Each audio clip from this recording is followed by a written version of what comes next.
Hey, joy seekers, let's talk about overwhelm, shall we? Do you have a lot, like a never ending to do list? Probably, because most of us do. And even if you don't write it down, you've got it in your head.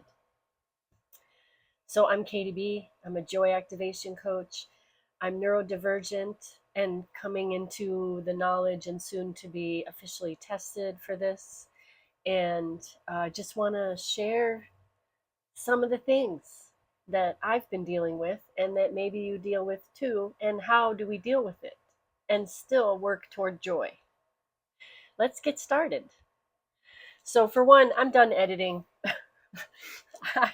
I'm a video editor by trade, and but these videos I just want to be natural, and it's overwhelming, and I don't do it if I think I need to edit too much. So as I try and work on some of the things like background or some of those details, I'm really happier if I'm just talking off the cuff. And I've tried scripts and heavy editing, and I may do that sometimes, but today is a fresh, clear, natural video. So overwhelmed. Yesterday, woohoo! Yesterday I had some good overwhelm.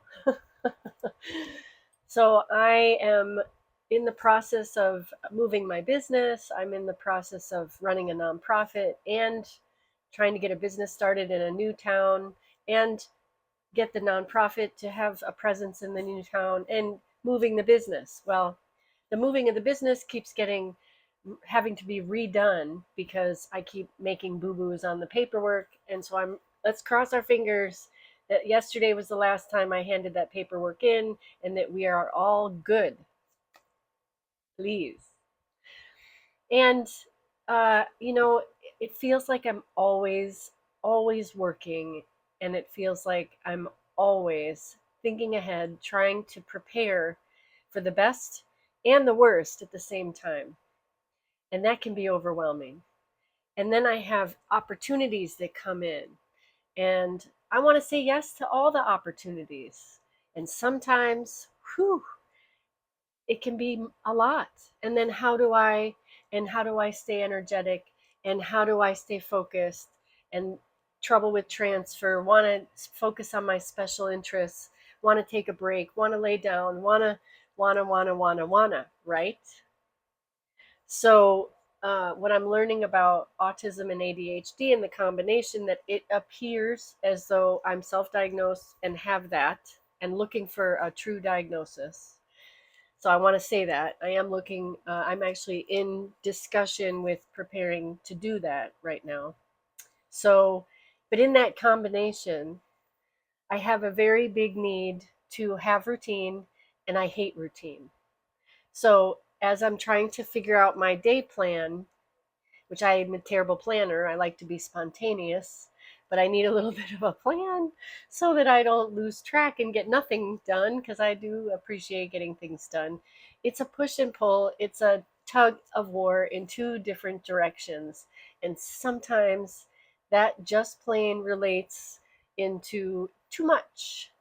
And on top of that, I have things that are triggers. I have post traumatic stress disorder, probably complex post traumatic stress disorder, but that's not actually in the DSM 5. So we just say PTSD, and I have been diagnosed with that. And I'm not going into all the details as to why, but that exists. And so I can be going, flowing great, and then one small little thing will trigger me. And the only choice is I go down. It's not even a choice. It happens.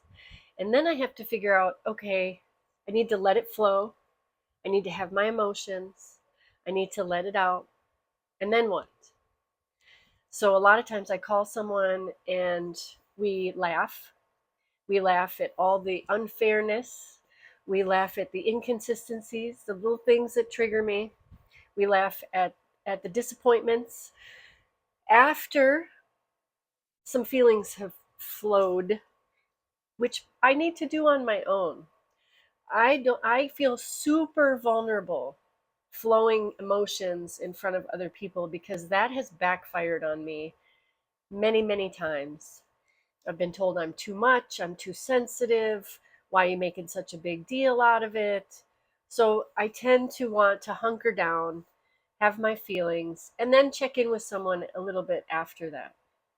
And so the overwhelm can kind of take over, and then it can last, right? Sometimes the trigger lasts 48 hours, sometimes the trigger lasts 20 minutes. So all of that is acceptance. I accept what I need to go through to get to the other side. And that's what joy seekers, that's what we're talking about. Life happens, whether you're neurodivergent or not, whether you are just going through stuff or not, or in a tragedy or not, life happens. And so in this, I let myself go in, and then I come out and I reach out and I find the people that lift me up. And those people are my besties. They're very, very important to me. And I lift them up, I hope, as much as I can. I mean, part of my job with my nonprofit is lifting everyone up. And sometimes I can't. Sometimes I need to hunker down and be in my own bubble. And so I want to share that that's okay. That's okay. Because in order to be out in the world, sometimes we have to come in to ourselves, and we have to do self-care, and we have to love on ourselves and give ourselves a nice big hug and say you're safe and you're okay even though you don't feel like it, right? So in overwhelm, it happens, we accept it, we allow for the feelings because that's very important. We reach out to people. We begin to laugh when we can. We use it as a tool, smiling as well, a tool. We move our bodies, maybe dance, put some music on, and we go forward. And for me, sometimes I have to skip the list. Sometimes I skip the list and I go into something that is more interesting to me in the moment because it makes me feel better. So I like to go and write lyrics for music, and I have a new album again coming out in a minute. And guess what it's called? You Matter. It's all songs helping us to remind us that we matter and that we are worthy and that everything about us is important and everything about you is important and valuable, and you are worthy and you matter. Your voice matters. Everything about you matters. So when you're overwhelmed, let it be. When you come out the other side, get social, reach out, do some self-care, take care of yourself, and remember, you matter. Even if you repeat self-care and take care of yourself. And that's the same statement. If you like this channel, please subscribe and like and notify and tell your friends and share. I'm really trying to grow this channel. It's really important to me. This is a big, long dream I've had since before 2010. So that's 14 years of dreaming. So help me out. Tell your friends. Share the content. Subscribe. And I'll see you very soon. Have a good day.